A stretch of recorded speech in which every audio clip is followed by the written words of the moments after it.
Et l'évangile de Jean. Et l'évangile de Jean a cette spécificité de nous parler directement de Jésus au travers des miracles, au travers des déclarations de Jésus, au travers des rencontres que Jésus a faites. Et donc, le but de Jean, c'est vraiment nous donner une révélation de Jésus en tant que Fils de Dieu, en tant que Messie, au travers de tout ce que je venais de dire là, les miracles, les déclarations de Jésus, les révélations, les rencontres que Jésus a faites dans l'Évangile. Et ce qui est étonnant, c'est que Jean a choisi de nous donner 7 miracles. Il a choisi de nous donner 7 déclarations de Jésus. Et au tout début de l'Évangile de Jean, Jésus a fait des rencontres, hein, pour ceux qui n'étaient pas là. C'est à partir du chapitre 1er au verset 35 jusqu'au verset 51, Jésus a fait 7 rencontres. Et pour chaque rencontre, Jésus donne une révélation de sa personne. Par exemple, en rencontrant Jean-Baptiste, Jésus s'est révélé comme l'agneau de Dieu qui ôte le péché du monde. Ensuite, il rencontre 2 disciples de Jean et il s'est révélé comme le rabbi, donc celui qui est le maître, celui qui amène les disciples. Et donc, un rabbi, ça habite, ça demeure avec les disciples, et donc il montre, à travers de cette rencontre, qu'il est le vrai maître. Et ensuite, il rencontre André et Simon-Pierre, donc Pierre, et là, il se révèle comme le Messie, comme le Christ.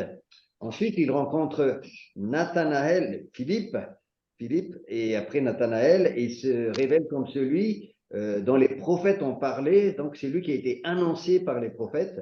Ensuite, il se révèle aussi comme Jésus de Nazareth. Ensuite, il se révèle à Nathanaël comme le Fils de Dieu, comme le roi d'Israël. Et enfin, il se révèle comme le Fils de l'homme. Donc, il fait 7 rencontres et pour chaque rencontre, il donne une dimension de sa personne en tant que Messie, Fils de Dieu, le Fils de l'homme, le Maître. Voyez-vous, donc au travers de cet évangile, nous allons découvrir qui est Jésus et pas simplement un personnage historique, mais quelqu'un qui se révèle à moi d'une manière personnelle et intime. Ça, c'est des rencontres que Jésus en fait, mais en fait, il fait des rencontres avec nous tous aussi, et je suis persuadé qu'au travers des rencontres, en lisant sa parole, il va encore donner une révélation de sa personne. Et on se rendait compte que Jean, il a vraiment une relation particulière avec Jésus, et il connaît Jésus, hein, très intimement, et donc on le voit ça parce qu'il était le disciple qui était très proche de Jésus. Et Jésus, dans toutes ses déclarations aussi, nous révèle en fait le Père. Le Père, et au travers de sa vie, de ses miracles, il nous révèle qui est Dieu au travers de sa personne. Donc ça, c'est vraiment une grande révélation aussi, l'amour du Père. Et ça, on ne le voit que dans l'évangile de Jean, cette révélation du Père. Hein, vous savez, la dernière fois, par exemple, on a fait le miracle de la résurrection de Lazare. Et Jésus, quand il a prié pour que Lazare ressuscite, il a fait une prière étonnante, une prière incroyable. Il a dit merci, avant même, il a dit merci Père, parce que tu m'as déjà exaucé. Et tu sais que tu m'exauces toujours. Alors pourquoi il est capable de dire ça? Parce qu'il avait une relation tellement intime qu'il savait le cœur du Père. Et je pense qu'il veut nous amener aussi à cette relation avec le Père, avec cette relation intime avec le Père. Donc c'est vraiment important de recevoir les révélations quand on étudie l'évangile de Jean. Et c'est à cela que je vous invite. Et au travers des déclarations de Jésus aussi, il y avait combien de déclarations? Hein, quand il dit je suis, il y en avait 7. Et la dernière déclaration qu'on a vue hier, c'était je suis la résurrection et la vie. Ah. Mais en fait, il a fait 7 déclarations comme ça. Et nous, on le dit dans notre façon de parler, le grand je suis. Hein. Mais en fait, le grand je suis, il était déjà dans l'Ancien Testament. Il était dans quel livre? Le grand je suis, c'est quand Dieu se révèle à Moïse. Quand Dieu se révèle à Moïse et quand il dit je suis celui qui est. Ça, c'est dans Exode chapitre 3, verset 14. Retenez. Hein, Exode chapitre 3, verset 14. Dieu dit à Moïse, quand Moïse lui pose la question, mais d'accord, je vais délivrer les enfants d'Israël, mais qui dois-je annoncer parce que qu'est-ce que je veux leur dire? Et Dieu lui dit, tu vas leur dire celui qui est, qui vient vous délivrer. Et le je suis, donc, c'est le verbe être. Et en se présentant comme le verbe être, Dieu montre qu'il est celui qui était, celui qui est et celui qui vient, l'alpha et l'oméga. Et c'est le Dieu éternel. Et Jésus, au travers de ses déclarations, commence par je suis, le Dieu présent, le Dieu qui était, le Dieu qui est et le Dieu qui vient. Et Jésus l'a dit, je suis celui qui est, qui était, qui vient. Hein, ça, c'est dans Apocalypse. Et je suis. Et donc, il y a sept je suis. D'accord avec moi, sept je suis. Le premier, je suis le pain de vie. Ça, c'est dans Jean chapitre 6. Non, je fais une petite révision hein, pour les personnes qui sont là aussi pour la première fois. Jean chapitre 6, je suis le pain de vie. D'accord. Ensuite, la résurrection, c'est dans Jean chapitre 11. Je suis la lumière aussi. La lumière, c'est dans Jean chapitre 8, verset 12. Moi, Rabbi. Je retiens les versets. Hein. Je retiens le verset parce que je le déclare et je les médite. Jean 8, 12. Je suis la lumière du monde. Celui qui me suit ne marche pas dans les ténèbres, mais il aura la lumière de la vie. Waouh! Jésus est ma lumière. Là, je fais une rencontre personnelle avec Jésus. Et ça prend une dimension puissante. Je n'ai plus peur des ténèbres. Qui a peur des ténèbres? Moi, j'avais peur du noir. Quand Jésus se révèle à toi, il devient ta lumière et tu marches dans la lumière. Celui qui me suit ne marche pas dans les ténèbres, mais il aura la lumière de la vie. La lumière de la vie, c'est Jésus. La lumière de cette salle, c'est la lampe. Mais la lumière de ma vie, c'est Jésus. Ben oui. Et c'est écrit, en elle était la vie et la vie était la lumière des hommes. Jean chapitre 1er. Donc Jésus est la lumière des hommes. Qui a besoin de lumière? Moi, j'ai besoin de lumière dans ma vie. Ma vie est tellement complexe, j'ai besoin de Jésus. Il est la lumière de la vie. Donc, vous voyez la profondeur de cette déclaration? Alors, ça, c'est Jean chapitre 8. Ensuite, on y va encore. Jean chapitre 10. La porte est 14, 6. Ah oui, c'est celui-là. Le chemin. Il est la porte, il est le chemin. Donc, tu ne peux pas aller. Il est la porte, il est le chemin, il est la lumière. Il est la vie. Et au chapitre 10, on revient, il est le bon berger. Et après, on va au chapitre 11, il est la résurrection et la vie. Il est la résurrection et la vie. Qu'est-ce que ça veut dire? Ça veut dire, c'est des déclarations qui nous dépassent tellement que on se dit, soit Jésus, c'est un personnage fou, parce qu'on n'a jamais entendu quelqu'un dire des choses comme ça. Je ne sais pas si vous avez déjà entendu quelqu'un dire, je suis la vérité, je suis la vie, je suis le chemin, je suis la porte, je suis la lumière. Mais c'est incroyable ces déclarations. Donc, dans ces déclarations, dans ces rencontres et aussi dans les miracles, là on est dans les miracles, il y a combien de miracles? 7. Il y a 7 miracles. Et dans chaque miracle, Jésus donne une révélation et de sa personne. Et au travers les miracles qu'on a vus, on a vu qu'il y a des recoupements entre les révélations qu'il donne dans les miracles et les révélations qu'il donne ailleurs. Il y a des chevauchements, il y a des... Voilà. On a vu, par exemple, quand on a étudié le miracle de la guérison de la personne aveugle, qu'il est la lumière. Trois types de révélations, les rencontres, les miracles et les déclarations. Et il y en avait toujours 7. 7 miracles, 7 déclarations et 7 rencontres. Et le chiffre 7 révèle en fait la perfection de Dieu. Chiffre parfait. Donc, au travers de tout ça, on voit que Dieu se révèle d'une manière parfaite dans cet évangile de Jean, d'où l'importance capitale d'étudier cet évangile de Jean. Et moi, quand je vois quelqu'un qui vient à Jésus pour la première fois, je lui conseille de lire l'évangile de Jean.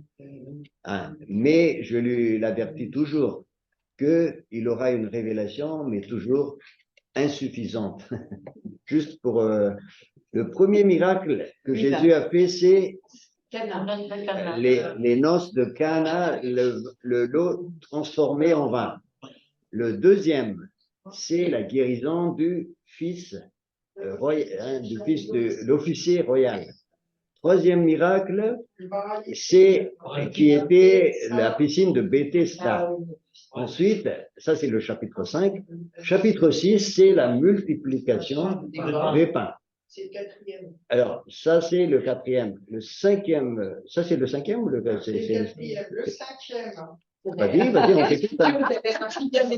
La guérison d'un aveugle de naissance. La guérison d'un aveugle, naissance, chapitre 9. Le sixième, chapitre 11, la résurrection de Lazare. La résurrection de Lazare. Et chapitre 21, c'est quoi? C'est la pêche miraculeuse après la résurrection. Une pêche miraculeuse au début du miracle et une deuxième pêche miraculeuse à la fin de son ministère, après sa résurrection, dans l'évangile de Jean. Donc, c'est vraiment intéressant de voir que la pêche miraculeuse, en fait, d'une certaine manière, inaugure le mystère de Jésus et ferme le ministère de Jésus. Ça, c'est incroyable. Et la première pêche miraculeuse, c'est dans Luc chapitre 5, versets 1 à 11. C'est bien de voir ça et de regarder la deuxième et de comparer un petit peu et de voir les révélations que Jésus veut donner au travers de cette pêche miraculeuse. Parce que, comme je vous ai dit, quand Jean retient un miracle, il a fait une sélection. Il a dit, j'aurais pu mettre tous mes miracles, mais j'ai retenu 7. Parce que 7, ça révèle la perfection de Jésus. Et un de ces miracles, la pêche miraculeuse. Et là, on va voir une grande révélation de Jésus au travers de ces pêches miraculeuses. Au début de son ministère, quand il appelait Simon, André et son frère, Jean, les trois personnes qui sont souvent avec Jésus, et après avoir fait cette pêche miraculeuse, il leur dit, suivez-moi, je vous ferai pêcheurs d'hommes. Et à la fin aussi, dans ce Jean chapitre 21, quand il parle à Pierre, il a dit que t'importe si Jean va être là jusqu'au bout ou pas, mais toi, suis-moi. C'est le terme suis-moi.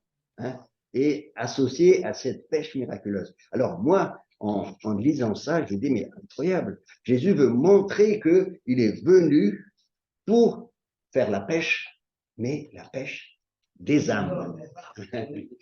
Parce qu'il fera une troisième pêche miraculeuse à la Pentecôte. Ah oui. Là, il lance le grand filet, ce n'est plus Jésus qui lance, mais le disciple, l'apôtre Pierre, qui était toujours là dans les 2 premières pêches. Et c'est Pierre qui lance le filet, et c'est 3000 âmes qui rentrent dans le filet. Et là, pardon? Alors, c'est dans Actes des Apôtres, chapitre 2. Et j'ai vraiment tendance à penser que le but de Jésus, c'est de montrer qu'il est venu pour sauver. Amen. Afin que, en croyant en lui, vous avez la vie éternelle. Jean, chapitre 20, versets 30 et 31. Ça, c'est le but de l'évangile de Jean. Jean le donne dans ce Jean 20, 30 et 31. Hein, on peut relire encore pour ceux qui n'ont pas eu l'occasion.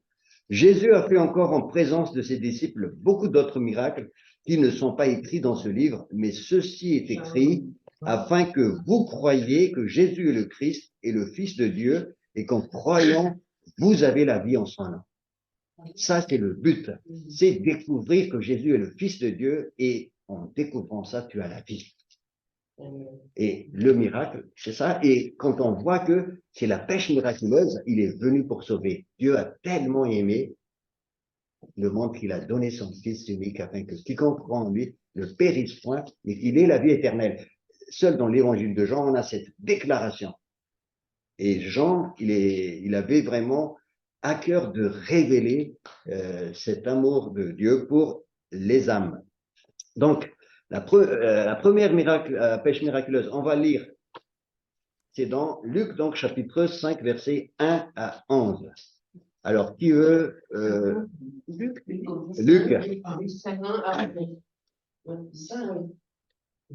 C'est pas Jean, mais c'est Luc qui... Ah oui, Oui, on sort de Jean pour faire un petit peu la comparaison de ces deux pêches. Luc 5, 1 à 11. Tu peux le lire, Wina? Oui. La parole de Dieu. Comme Jésus se trouvait auprès du lac de Guénézareth et que la foule s'est pressée autour de lui pour entendre la parole de Dieu, il vit au bord du lac deux barques, d'où les pêcheurs étaient descendus pour laver leurs filets. Il monta dans l'une de ces barques qui était à Simon et il le pria de s'éloigner un peu de terre. Puis il s'assit et de la barque, il enseignait la foule. Lorsqu'il eut cessé de parler, il dit à Simon, avance en pleine eau et jetez vos filets pour pêcher. Simon lui répondit, Maître, nous avons travaillé toute la nuit sans rien prendre, mais sur ta parole, je jetterai le filet. L'ayant jeté, ils prirent une grande quantité de poissons et leur filet s'est envolé. Ils firent signe à leurs compagnons qui étaient dans l'autre barque de venir les aider. Ils vinrent et ils remplirent les deux barques au point qu'elles enfonçaient. Quand ils virent cela, Simon-Pierre tomba aux genoux de Jésus et dit, Seigneur, retire-toi de moi, parce que je suis un homme pécheur. Car l'épouvante l'avait saisi, lui et tous ceux qui étaient avec lui, à cause de la pêche qu'ils avaient faite. Il en était de même de Jacques et de Jean, fils de Zébédée, des associés de Simon. Alors Jésus dit à Simon, ne crains point, désormais tu seras pêcheur d'hommes. Voilà, Amen. C'est bon? Alors, ça c'est très bon. Merci, Wina. Alors, quand on regarde la deuxième pêche miraculeuse, on voit aussi que ils vont aller à la pêche aussi. Hein, ça, c'est dans le chapitre 21, donc de Jean. Et Pierre, donc, il proposait aux disciples, au verset 2, d'aller à la pêche. Et donc, il y avait là les fils de Zébédée. Les fils de Zébédée, c'est Jean et Jacques. Et donc, les fils de Zébédée sont là aussi. C'est les disciples qui sont avec Pierre. Hein. Et dans les deux pêches, Pierre est toujours là. Et ils ont le même problème. En fait, dans le deuxième, ils sont allés pêcher, mais ils n'ont rien pris cette nuit-là. Donc, la même problématique. Et Jésus se trouva sur le rivage, verset 4 hein, de Jean 21, et leur pose la question, n'avez-vous rien à manger? C'est-à-dire, vous n'avez rien eu comme poisson? Non. Alors là, Jésus leur propose de jeter le filet du côté droit. Jésus lui donne, fais ceci. Dans la première pêche miraculeuse, Jésus l'a dit, allez-y en eau profonde. Hein? Et jetez vos filets. Et là, Pierre, il a dit, attends, nous, on était là depuis cette nuit, on a travaillé, on est des pêcheurs, on n'a rien eu. Et là, Jésus vient aussi, il a dit, vous n'avez rien eu, ok? Jetez à droite votre filet. Et là, ils ont obéi. Donc, la première leçon pour être un gagneur d'âme, qui veut lancer des filets ici? Tu veux lancer des filets, toi? Hein?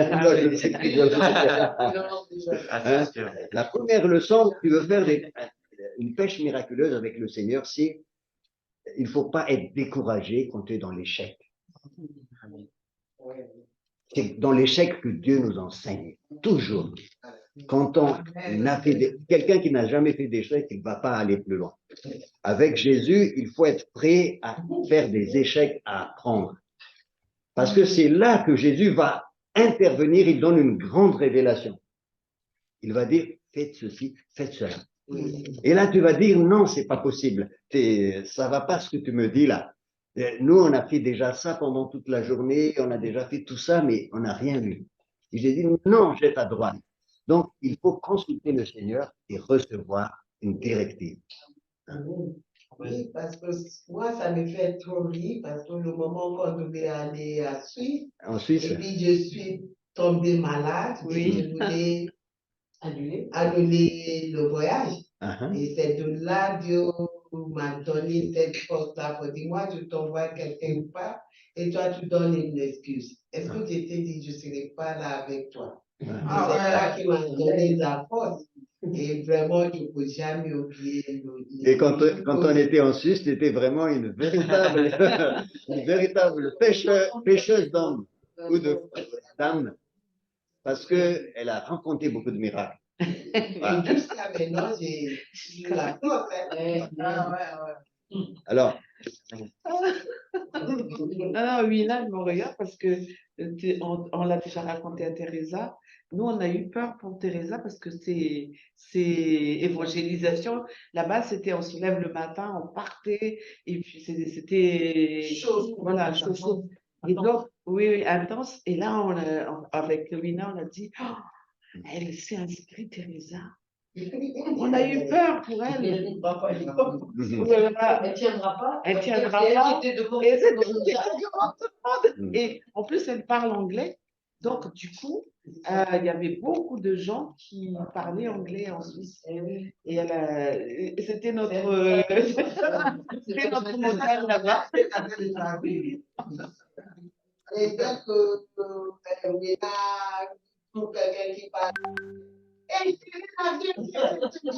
J'ai un crayon pour toi. Voilà, pour ceux qui... Merci Teresa pour ce beau témoignage. Pour ceux, donc, Teresa est en train de nous partager son témoignage en Suisse. Je ne sais pas si vous avez bien entendu dans le Zoom. Voilà, et elle a vécu vraiment ce miracle où elle était un petit peu dans l'échec, où elle pensait que le Seigneur ne voulait pas qu'elle y aille, mais en fait, en obéissant, le Seigneur a fait des miracles et on a tous vu ça. C'est elle qui nous a donné le plus de témoignages. Merci Teresa. Donc, première chose, voilà, si tu veux être un gagneur d'âme, tu veux être un pêcheur d'âme ou une pêcheuse, on dit une pêcheuse d'âme? Pêcheuse. Non, pêcheuse, c'est pour les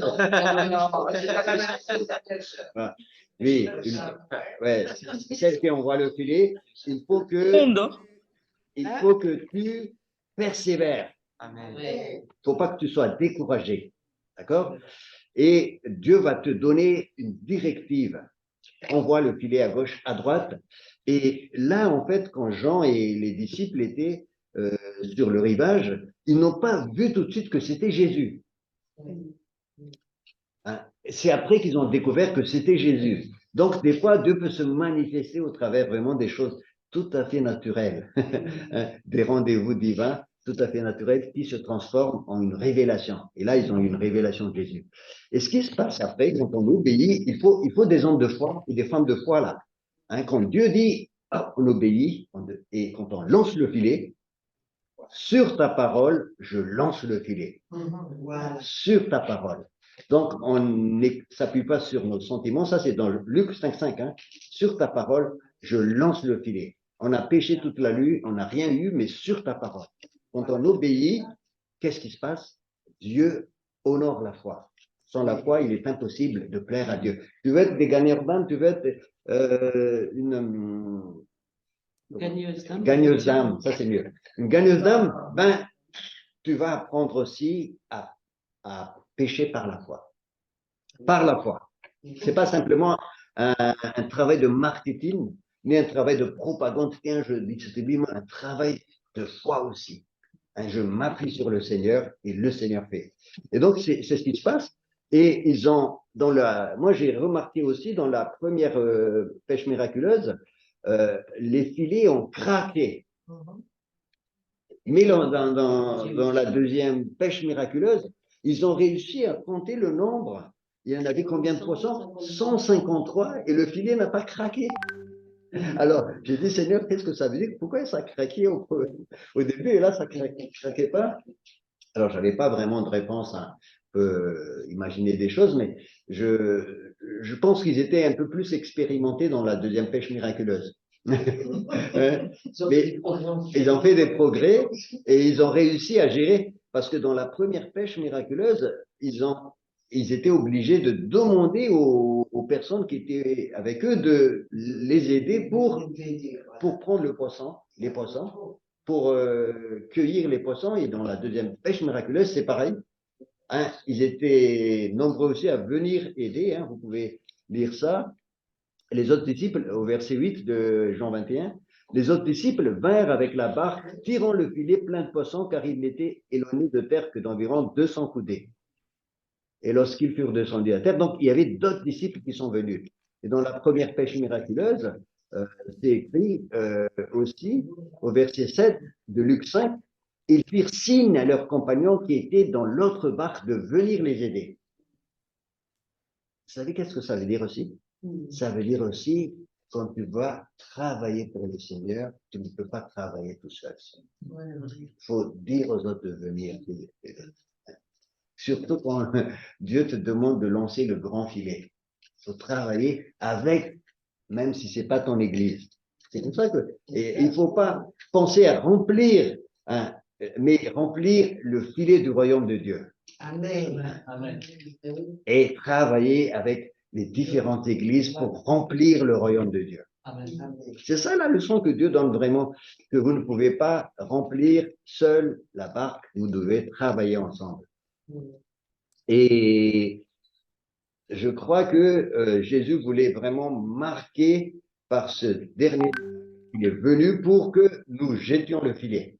Parce que l'apôtre Pierre, qui est dans la première pêche miraculeuse, il était dans la deuxième, et il sera celui qui va envoyer le gros filet à Pentecôte. Vous êtes d'accord avec moi? Oui. Ouais. Il va envoyer le filet à Pentecôte parce que celui qui va se lever, c'est celui qui va prêcher, et beaucoup de personnes vont se tourner vers le Seigneur. Le but principal de Jésus, c'est de montrer qu'il veut nous transformer en pécheurs et en gagneurs d'âme. Alors, mais le problème de l'apôtre Pierre, c'est que l'apôtre Pierre, hein, il n'était pas guéri. Il avait des soucis en fond de lui, en fait, parce qu'il venait juste de renier Jésus combien de fois? 3 fois. 3 fois.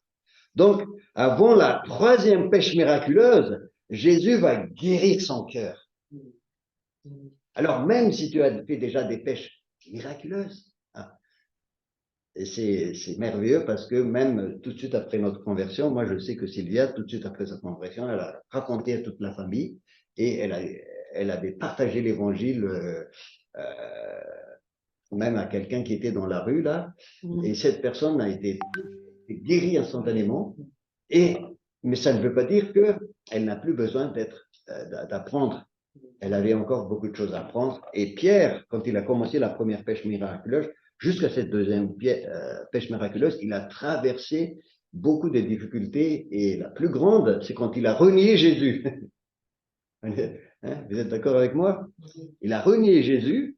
Et là, Jésus va tout de suite transformer Pierre, guérir Pierre de cette blessure intérieure pour qu'il soit encore, je dirais, plus souple entre les mains du Seigneur pour jeter le filet de Dieu.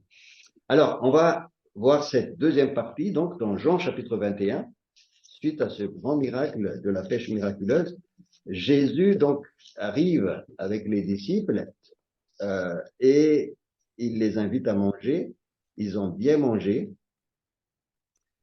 Et à partir de verset 15, il va s'adresser à l'apôtre Pierre. Alors, est-ce que tu peux lire, Monique, Jean 21, 15 jusqu'à 17? Avec plaisir. Lorsqu'ils eurent mangé, Jésus dit à Simon, Pierre, Simon, non, il dit à Simon Pierre, pardon, Simon, fils de Jonas, m'aimes-tu plus que ceci? Il lui répondit, oui, Seigneur, tu sais que j'ai de l'amour pour toi. Jésus lui dit, nourris mes agneaux. Il lui dit une deuxième fois, Simon, fils de Jonas, m'aimes-tu? Pierre lui répondit, oui, Seigneur, tu sais que j'ai de l'amour pour toi. Jésus lui dit, prends soin de mes brebis. Puis il lui dit une troisième fois, Simon, fils de Jonas, as-tu de l'amour pour moi? Pierre fut attristé de ce qu'il avait dit, la troisième fois, as-tu de l'amour pour moi? Et il lui répondit, Seigneur, tu sais tout, tu sais que j'ai de l'amour pour toi. Jésus lui dit, nourris mes brebis.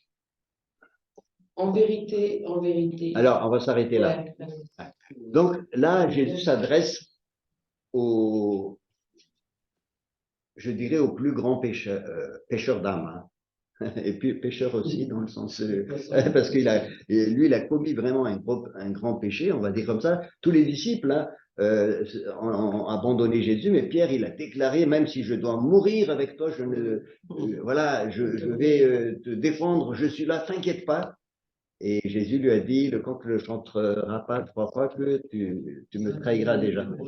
Et l'apôtre Pierre, il a dit, jamais de la vie. C'est dans Luc chapitre 22. Donc, quand Pierre a renié Jésus 3 fois. Dans Luc chapitre 21, verset 33, déjà, c'est là que Pierre s'engage à ne jamais renier. Luc 21, 33. Seigneur, lui dit Pierre, je suis prêt à aller avec toi en prison et à la mort. Et Jésus dit, Pierre, je te le dis, le coq ne chantera pas aujourd'hui que tu n'aies nié 3 fois de me connaître. Il n'a jamais dit des paroles comme ça à Jésus. Moi, je suis prêt.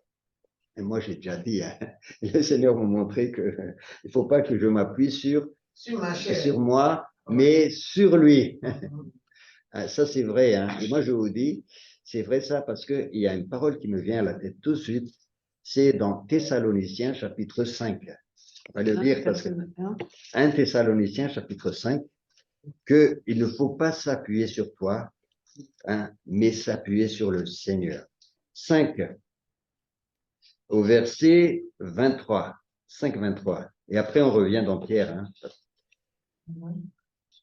C'est l'apôtre Paul qui dit que le Dieu de paix vous sanctifie lui-même tout entier, que tout votre être, l'esprit, l'âme et le corps soient conservés sans reproche à l'avènement de notre Seigneur Jésus.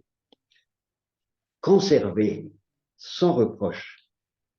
Vous sanctifie.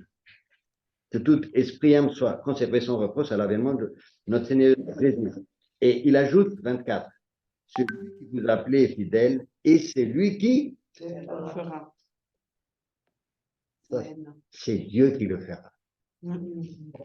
Hein, donc, fais confiance au Seigneur quand tu vois que tu as plein de défauts, que tu n'arrives pas, Dieu le fera avec toi. Amen. Donc, pour revenir à Pierre, Dieu va le faire avec lui. Et c'est pour ça que Jésus va le guérir. Là, Pierre, il a dit, il était sûr de lui. Oui, c'est bien. Je ne dis pas que c'est mauvais. Hein. Et regarde ce qu'il fait Pierre pourtant, à partir du verset 54. De Luc 22. Luc 22, on revient dans l'histoire de Pierre, verset 54.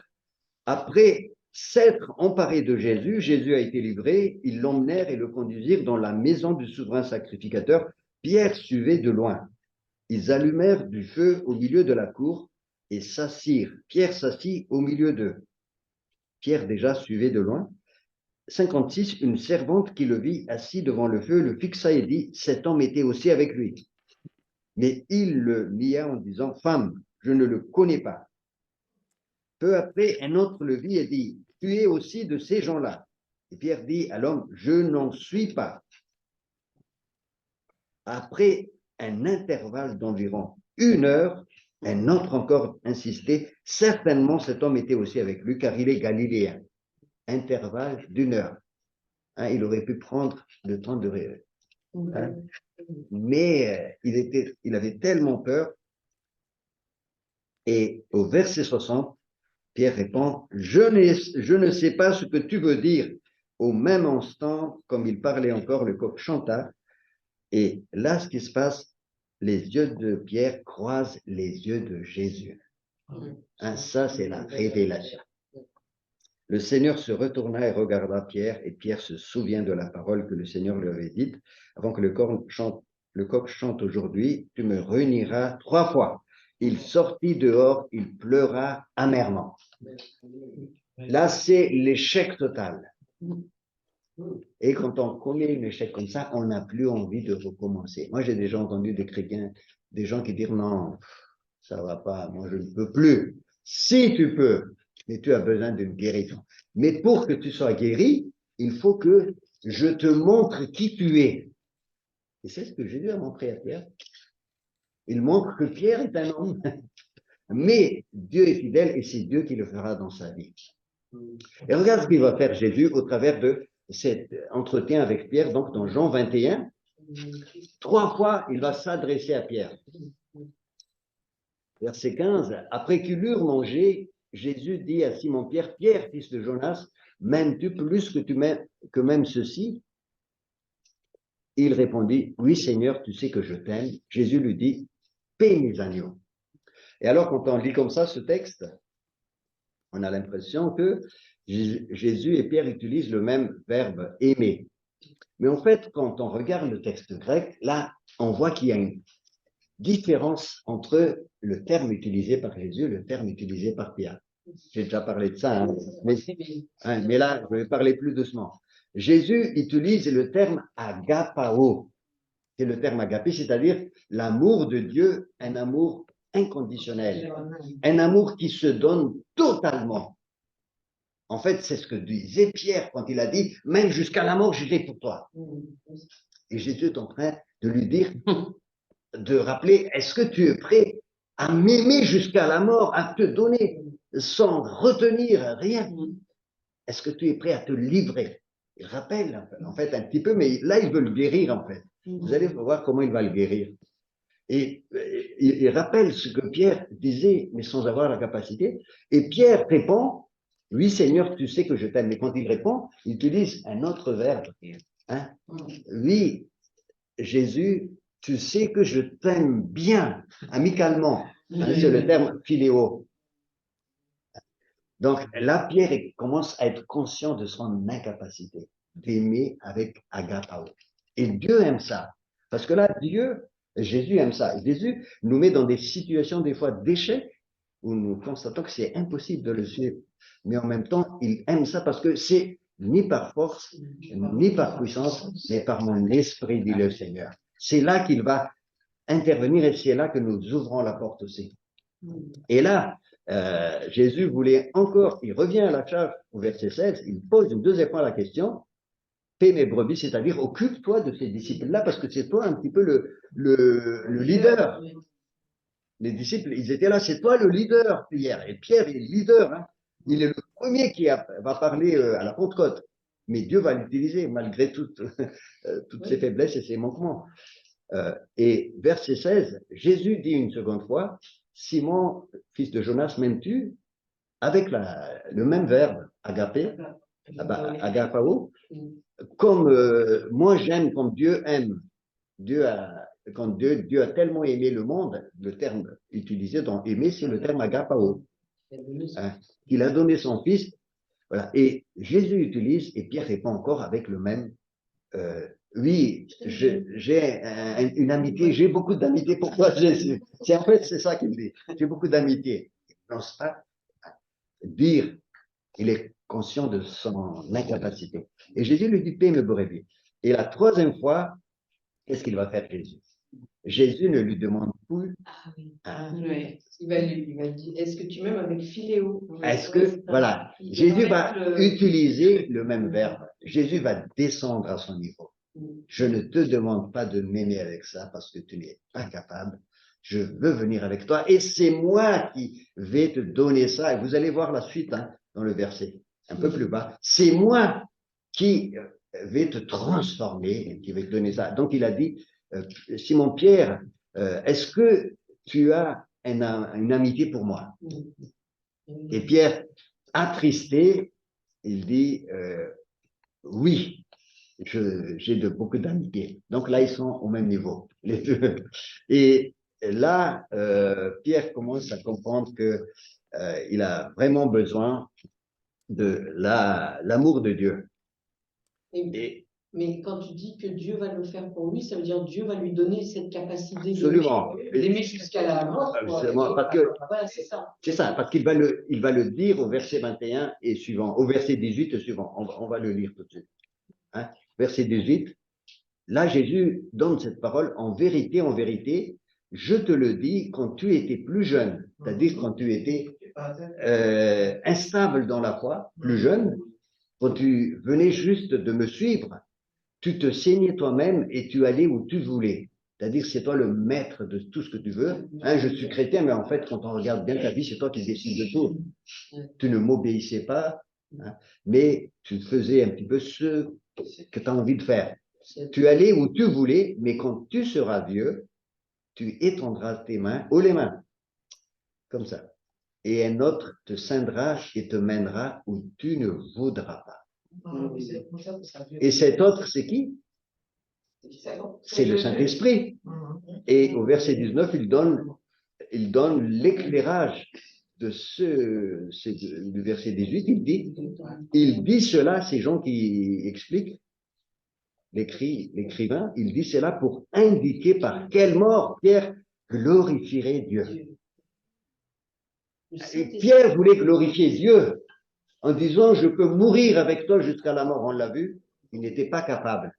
Il le sera plus tard quand il lève la main et c'est un autre qui le conduira. Hein? Il le sera et il va glorifier Dieu parce que Pierre va mourir martyr et il va dire, je ne mérite pas de mourir martyr comme tout le monde, mais la tête à l'envers. Et là,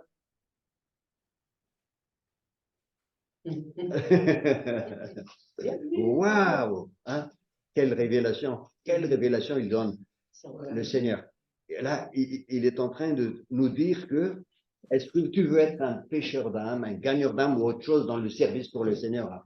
Mais sache que tout ce que tu fais pour le Seigneur, l'Église est appelée pour gagner des âmes.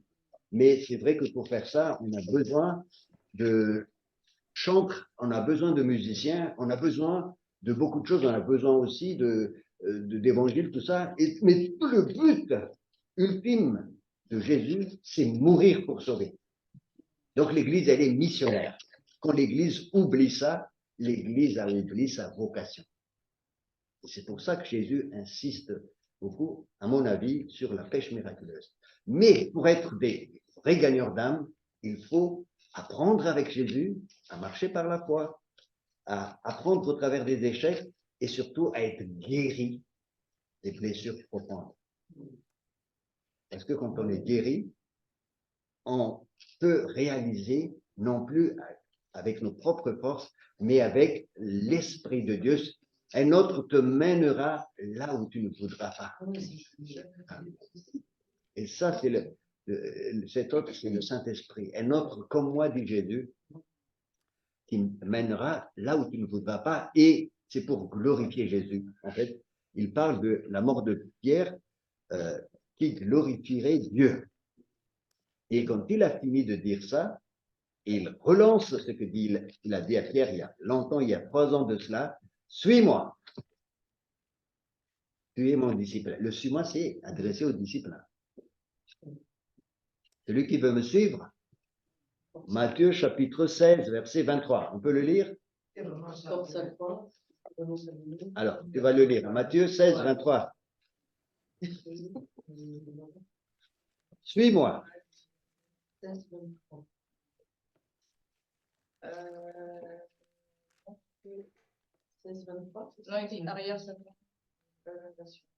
Oui, au verset 24 alors.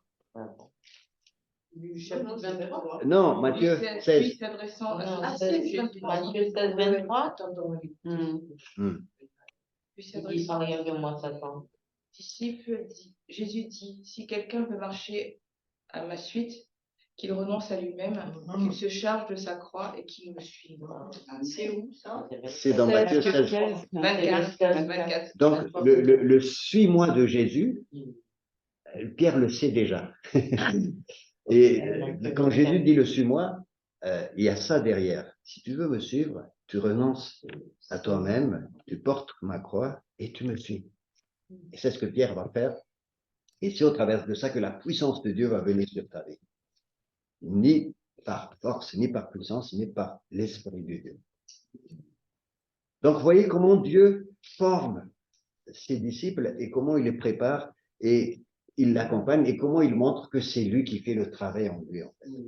Hein, ça, c'est bien. Hein? Donc, il ne faut pas s'inquiéter.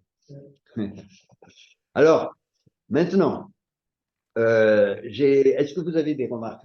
Je vous laisse parler parce que j'ai beaucoup parlé. Ou des questions? Est-ce que tu peux redire les conditions pour être gagneur d'âme? Alors, oui, je disais que pour être un gagneur d'âme, il faut d'abord accepter de faire des échecs. Hein. Comme ils ont fait quand ils ont lancé le filet la première fois, ils n'ont rien eu. Et c'est là que Dieu intervient. Et apprendre au travers ça. Et là, Pierre, donc, il a appris à suivre Jésus. Dieu lui donne une deuxième pêche miraculeuse pour montrer.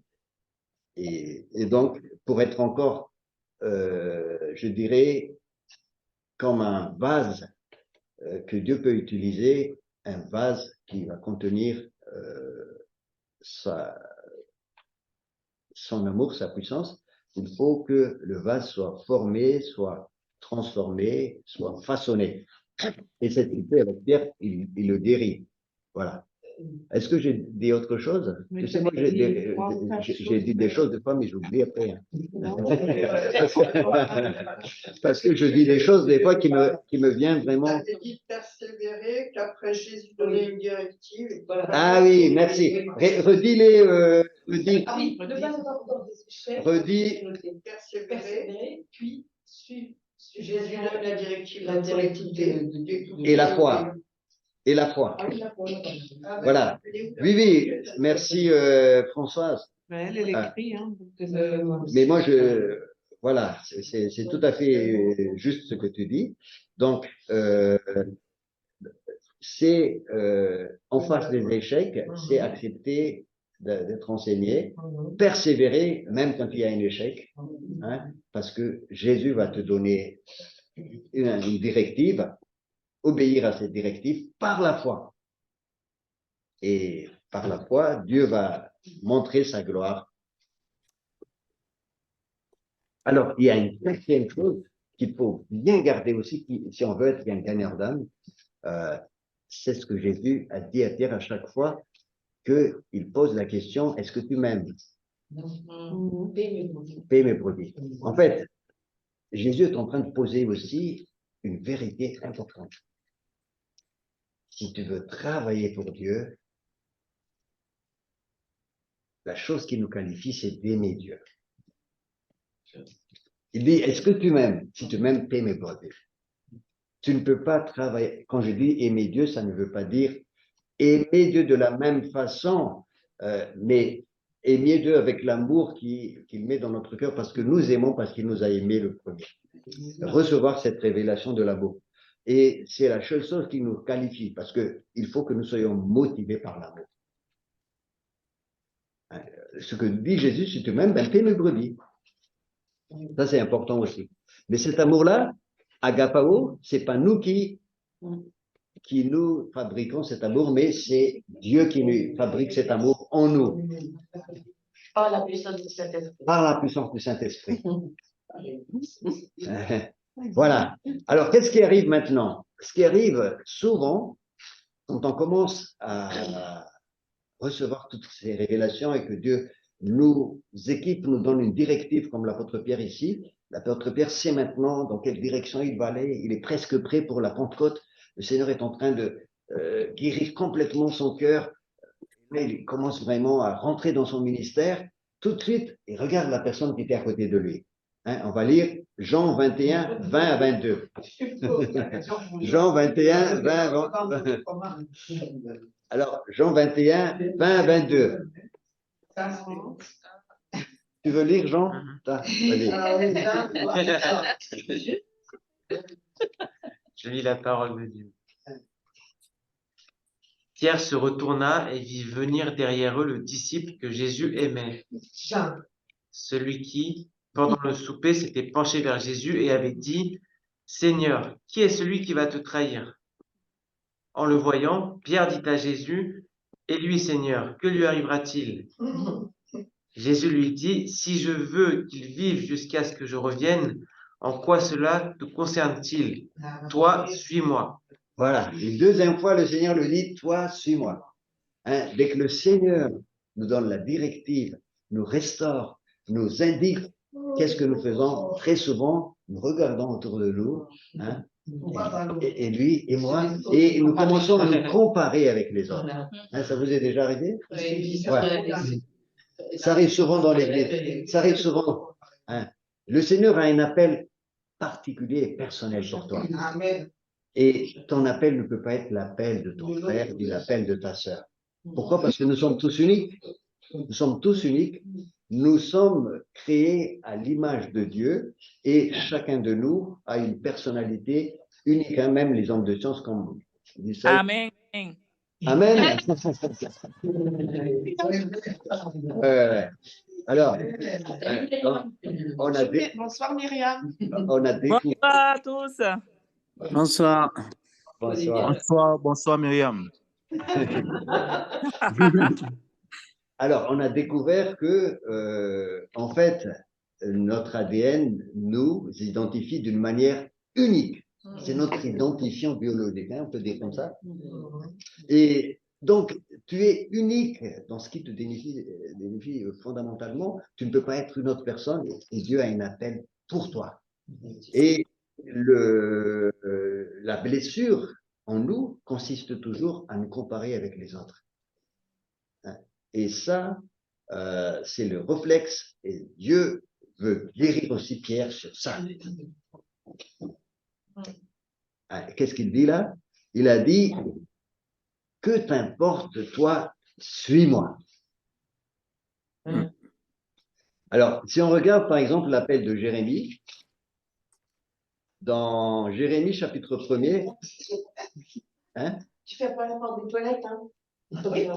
Oui, ferme plutôt la porte. Elle a compris, hein? Jérémie combien? Jérémie, verset 1er, 1 à 5. Chapitre 1er, je veux dire, verset 5.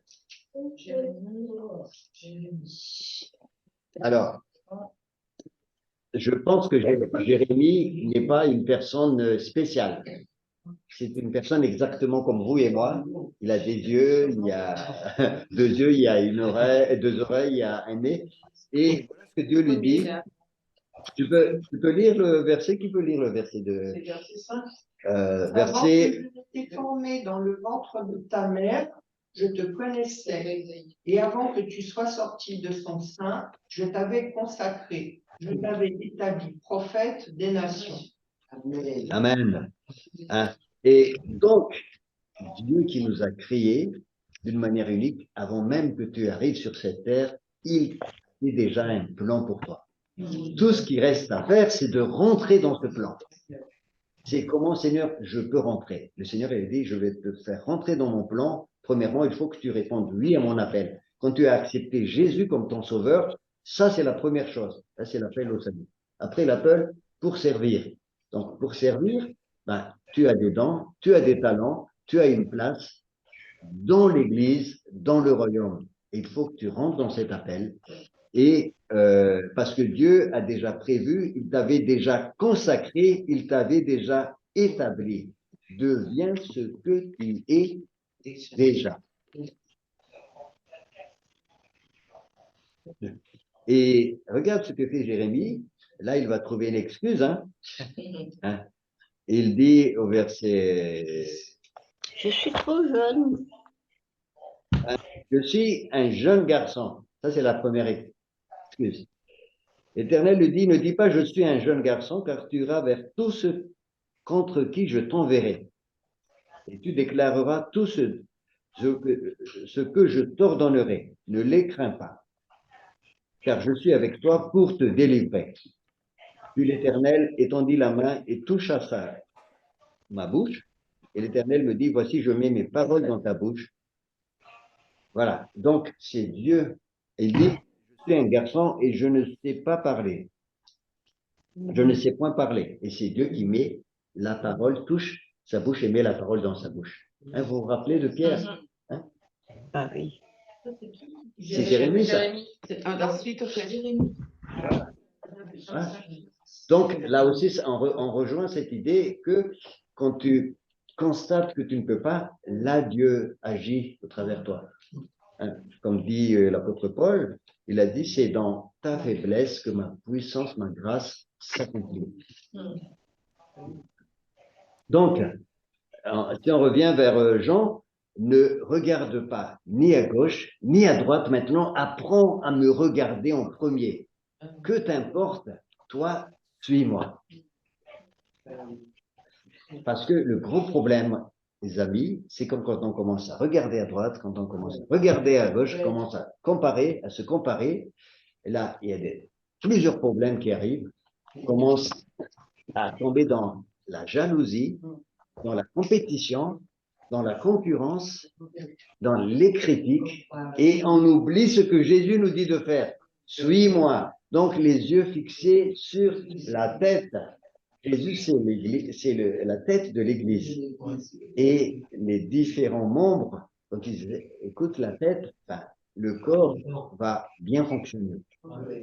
Mais si tous veulent être oreilles, comme dit l'apôtre Paul dans 1 Corinthiens chapitre 12, où tous veulent être des yeux, à ce moment-là, le corps ne fonctionnera pas bien. Vous êtes d'accord avec moi?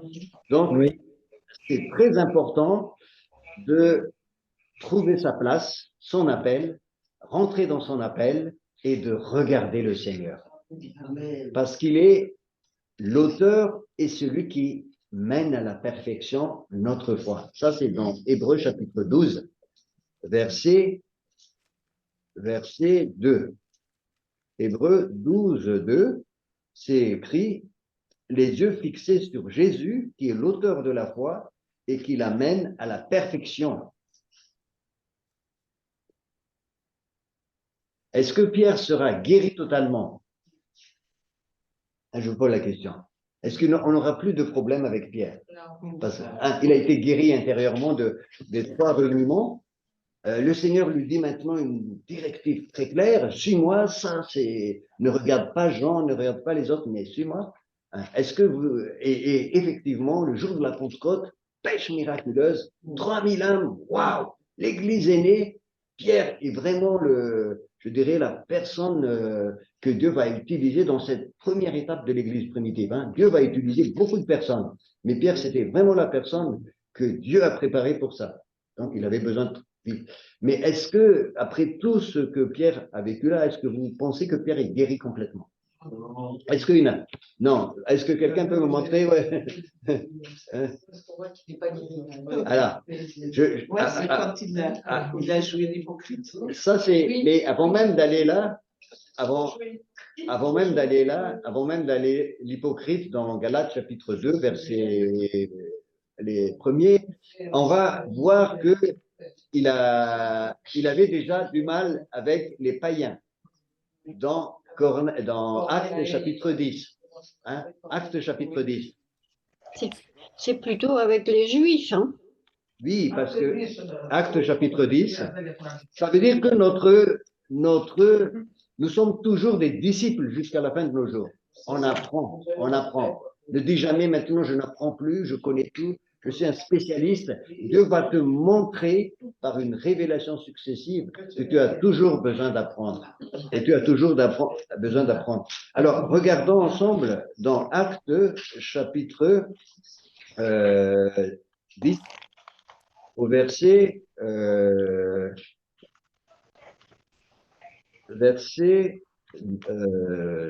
puis on peut lire à partir du verset 9. Tu veux le lire, Maggie? 19, hein? Ouais, 19. Le lendemain, 10? C'est 10? Vas-y, Maggie, vas-y, parce que il y a... le lendemain, comme ils étaient en route, ils s'approchaient de la ville. Pierre monta sur la terrasse vers la heure pour prier. Il eut faim et voulut prendre de la nourriture. Ah oui. Pendant qu'on la lui préparait, il eut une extase. Il vit le ciel ouvert et un objet semblable à une grande nappe attachée par les quatre coins qui descendait et s'abaissait sur la terre. Ils s'y trouvaient les quadrupèdes et les reptiles de la terre et les oiseaux du ciel. Une voix lui dit, lève-toi, Pierre, tue et mange. Mais Pierre dit, non, Seigneur, car je n'ai jamais rien mangé de souillé ni d'impur. Et pour la seconde fois, la voix se fit entendre à lui. Ce que Dieu a déclaré pur, ne le regarde pas comme souillé. Cela arriva jusqu'à 3 fois, et aussitôt après, l'objet fut enlevé dans le ciel. Et tandis que Pierre était perplexe sur le sens de la vision qu'il avait eue, voici que les hommes qui avaient été envoyés par Corneille et qui s'étaient informés de la maison de Simon se présentèrent à l'entrée. Ils appelèrent et demandèrent si c'était là que logeait Simon, surnommé Pierre. Et comme Pierre réfléchissait sur la vision, l'Esprit lui dit, voici 3 hommes qui te cherchent. Lève-toi, descends et pars avec eux sans hésiter, car c'est moi qui les ai envoyés. Voilà. Donc, pour résumer un petit peu l'histoire, Pierre donc a eu ce songe parce que Dieu le préparait pour enseigner, pour annoncer l'évangile aux païens. Et au verset 28, hein, dans ce même passage, Pierre explique, vous savez qu'il est interdit à un juif de se lier avec un étranger ou d'entrer chez lui, mais Dieu m'a montré qu'il ne fallait dire d'aucun homme qu'il est souillé ou impur. Là, on rentre dans une vision maintenant de Dieu a donné son Fils afin que quiconque croit en lui ne périsse point. On n'est plus dans la vision juive. Et Pierre avait besoin encore d'avoir une grande révélation. Et c'est pour ça qu'il a reçu cette vision, cette nappe et cette réserve, cette crainte par rapport aux païens a été enlevée et toute la famille de Corneille donc s'est tournée vers le Seigneur. Donc Dieu continue à transformer Pierre, même si Pierre a déjà eu une grande révélation. Et la plus grave, on va dire, hein, plus grave encore, c'est dans Galates chapitre 2. On va terminer par ça. Alors, Galates chapitre 1er, chapitre 2. C'est pas Paul? Alors, qui veut le lire? Je vais demander à Prisca, tu peux lire, Prisca? Galates 2, 11. 11 jusqu'à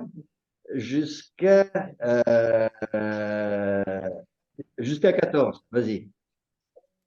Galates 2, 11 à 14.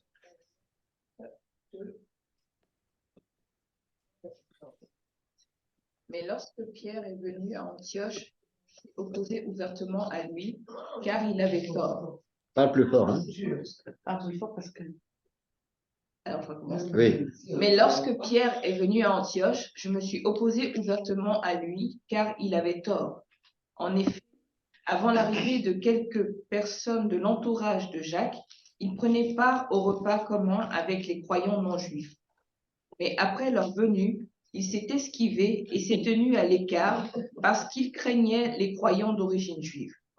Comme lui, les autres chrétiens d'origine juive se sont mis, eux aussi, à cacher leur véritable conviction au point que Barnabas lui-même s'est laissé entraîner par leur dissimulation. Mais quand j'ai vu qu'il ne marchait pas droit selon la vérité de l'Évangile, j'ai dit à Pierre devant tous les frères, toi qui es juif, tu vis comme un croyant d'origine païenne et non comme un juif. Comment peux-tu vouloir obliger les frères et sœurs d'origine païenne à vivre comme des juifs? Voilà, on va s'arrêter là. Alors, vous voyez, Jésus a préparé Pierre, lui a donné une vision de cette nappe qui descend du ciel et lui dit, mange maintenant.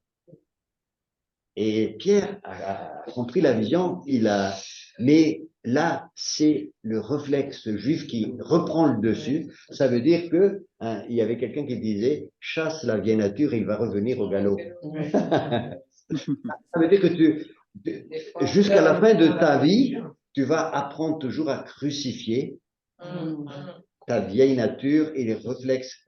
Parce que là, il est de nouveau dans la religion, dans les vieux réflexes de la religion, et il a oublié la vie de l'esprit. Et l'apôtre Paul, il a dit, j'ai été crucifié avec Christ. Ce n'est plus moi qui vis, c'est Christ qui vit en moi. C'est-à-dire, cette crucifixion-là, cette vie de disciple doit continuer tout le temps. Et nous avons tous besoin. Moi, après plusieurs années de conversion, j'ai dit, mais, oh Seigneur, mais c'est moi, mais je pensais que j'ai été transformé. La vieille nature essaie de revenir. Donc, on apprend avec le Seigneur et on y va jusqu'au bout, sans comparaison, en fixant les yeux sur Jésus, en se laissant transformer, et la puissance du Saint-Esprit nous change. Dieu est fidèle et celui qui le fera. Thessaloniciens chapitre 5. Retenez ça pour que vous ne soyez pas... ça, c'est le Thessaloniciens chapitre 5 qu'on a lu tout à l'heure. Chapitre 5, verset 24. Que le Dieu de paix vous sanctifie lui-même, tout entier. Dieu va te sanctifier. Il va le faire. Il va te transformer. Tout entier, esprit, âme et corps, soit conservé sans reproche jusqu'à l'avènement de notre Seigneur Jésus. 1 Thessaloniciens 5, 23. Celui qui vous appelait est fidèle et celui qui le fera au travers de vous. Amen. Amen. On va terminer. Comme ça, vous êtes encouragés. Alors, est-ce que vous avez des questions? On est à 28, 20h28. On s'arrête à 30 en général. Pas que vous soyez trop fatigués. Est-ce qu'il y a des questions, des remarques ou un petit partage? Moi, j'ai une petite question. Bonsoir à tout le monde. Alors, je voulais savoir, Pasteur André, est-ce que dans ton cheminement, tu as déjà rencontré quelqu'un qui dit ne rien avoir vécu avec le Seigneur, mais qui évangélise? Tu comprends ma question claire? Qu'est-ce que tu veux dire par ne rien avoir, n'a jamais vécu avec le Seigneur? C'est-à-dire quelqu'un... Par exemple, quelqu'un qui n'a pas de témoignage personnel, la personne n'a pas identifié en fait dans sa vie de témoignage personnel, de révélation où elle reconnaît clairement la main de Dieu sur sa vie, où elle dit ben, je n'ai pas de témoignage personnel, donc je ne peux pas évangéliser. Est-ce que ça existe ça? Tu as déjà rencontré quelqu'un comme ça? En fait, quand tu as fait l'expérience de la nouvelle naissance, tu as forcément un témoignage. Pas forcément comme le témoignage de l'apôtre Paul, mais très simplement un témoignage de changement. Et même si tu as vécu d'une manière ça, Sylvia, Sylvia a un témoignage. Elle a envie de parler, hein? On entend vous parler en même temps. Alors, après, moi, mon témoignage, c'est un changement radical, parce que j'étais un délinquant. La nuit et le lendemain, je suis devenu un enfant de Dieu. Je dirais pas doux comme un agneau, mais presque. Mais Sylvia, il n'y avait pas de changement visible, parce que elle était même meilleure, entre guillemets, extérieurement. Ah, j'ai pas terminé la phrase. Oui, pour quelqu'un qui regarde extérieurement, Sylvia était plus religieuse, on va dire, parce qu'elle, pour vous dire, elle ne mettait jamais de pantalon, parce qu'elle obéissait en fait à l'époque à la tradition de l'Église, et parce qu'elle allait à l'Église tous les dimanches. Elle ne mettait jamais des choses, mais en fait, elle était coincée. Elle va expliquer plus. Mais quand elle a connu le Seigneur, elle a connu l'essentiel, une relation personnelle avec Dieu. Elle s'est libérée mais je dirais, elle n'a pas connu vraiment un changement brutal et radical, mais un changement surtout intérieur. Mais le témoignage pour moi, le témoignage de ma conversion, pour moi, c'est un miracle. Parce qu'il y a tout de suite comme un renouvellement de l'intelligence. C'est comme si il y a des écailles qui sont tombées comme... Il y a une parole comme ça dans la Bible. Oui, comme des... Oui, à peu près comme Paul, hein, parce que Paul, il était religieux, il persécutait l'Église. Moi, je ne persécutais pas l'Église. Mais j'étais à l'église tout le temps. Donc, j'ai pas de, par exemple, là, samedi prochain ou vendredi, on me demande, les jeunesses en mission, là, ils ont eu une belle idée de me proposer de témoigner. Alors, moi, j'ai dit à André et Jean, qu'est-ce que je vais leur dire? Parce que André, quand il témoigne, il dit, avant, j'étais un délinquant et après, je changeais, mais moi, j'ai pas ça. Je vais pas. Toi, c'est plus subtil. Voilà. Moi, aussi, avant, vous mettez des pantalons et maintenant, tu vois. C'est ça. Voilà. Mais- Donc, il y a toujours un truc, en fait. Oui, au fait, Rebecca. d'après ce que tu dis, Rebecca, il y a toujours quelque chose qu'on peut témoigner. Peu importe ta situation. Transformation. Oui, il y a toujours une transformation, en fait. Ouais. Même si la personne n'était pas un délinquant, hein, parce que c'est vrai que des fois, je dis à André, à chaque fois, tu dis toujours que tu étais délinquant, et il y a des personnes là, peut-être ils n'étaient pas délinquants, et ils ne se sentent pas concernés. Oui, c'est pour ça qu'on a besoin de tous les témoignages. Hein. Parce que je peux vous dire que Et pas tous à la fois parce que dans la boîte, ils entendent un brouhaha.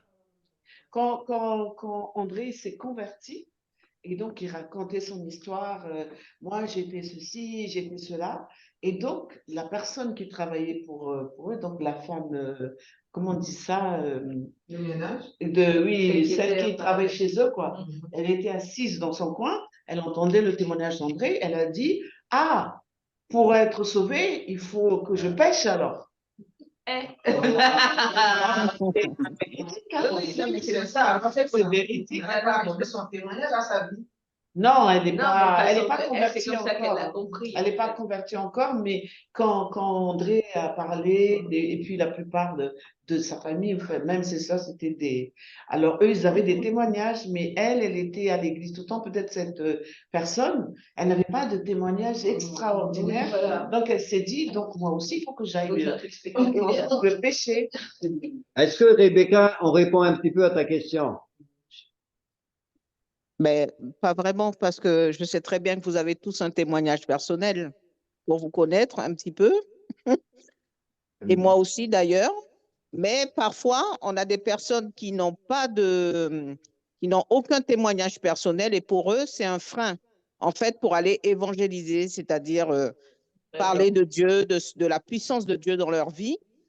Et donc, moi, finalement, je constate que la première chose à faire, c'est de constater, en fait, la grandeur de Dieu dans nos vies, de l'identifier à quelque chose qui s'est passé. Si on n'a pas ça, ça veut dire on peut aller évangéliser juste par l'intelligence, c'est-à-dire que la personne, elle va lire sa Bible, elle va raconter l'évangile, mais comme un livre lambda. Elle n'aura rien vécu avec le Seigneur. Et ça, assez souvent, c'est un frein. Oui. Alors, en fait, ce que tu dis, quand on parle de témoignage, en fait, ce qui est important, c'est cette révélation intérieure, cette révélation, parce que quand tu as eu une révélation de l'amour de Dieu, tu as quelque chose à dire. Tu as une révélation de la grâce de Dieu, même si tu n'as jamais été guéri, mais tu as quelque chose à dire. Hein. Pourquoi? Parce que c'est tellement en toi que ça va toucher, impacter les gens. C'est pas forcément avoir un témoignage, j'étais un drogué avant, etc. Donc, moi, je pense que c'est la révélation qu'il faut avoir, et on ne peut pas se convertir sans révélation de l'amour de Dieu, ni de notre état de pécheresse. Voilà. La semaine prochaine, c'est toujours Jean? Bien sûr, parce que, en fait, on est arrivé, on a fait 7 miracles. Hein, vous êtes d'accord? Hein, 7 miracles, perfection. On a fait 7 rencontres. 7 rencontres au début. Hein, on a fait les 7 déclarations ou pas? Pas encore. Le je suis. Je suis, on n'a pas fait tous les je suis. Je suis le pain de vie, je suis la lumière du monde, je suis le bon berger, la porte, je suis le chemin, je suis le cep, je suis la résurrection et la vie. On n'a pas fait tout ça. Et donc, on va prendre les déclarations de Jésus et qu'est-ce que Jésus nous révèle au travers de ça. Et enfin, il y a quelque chose de très important aussi. À partir de chapitre 13 jusqu'au chapitre 17, Jésus avait des entretiens avec les disciples. Oui. Et pour chaque chapitre, le chapitre 13, qu'est-ce qu'il a fait?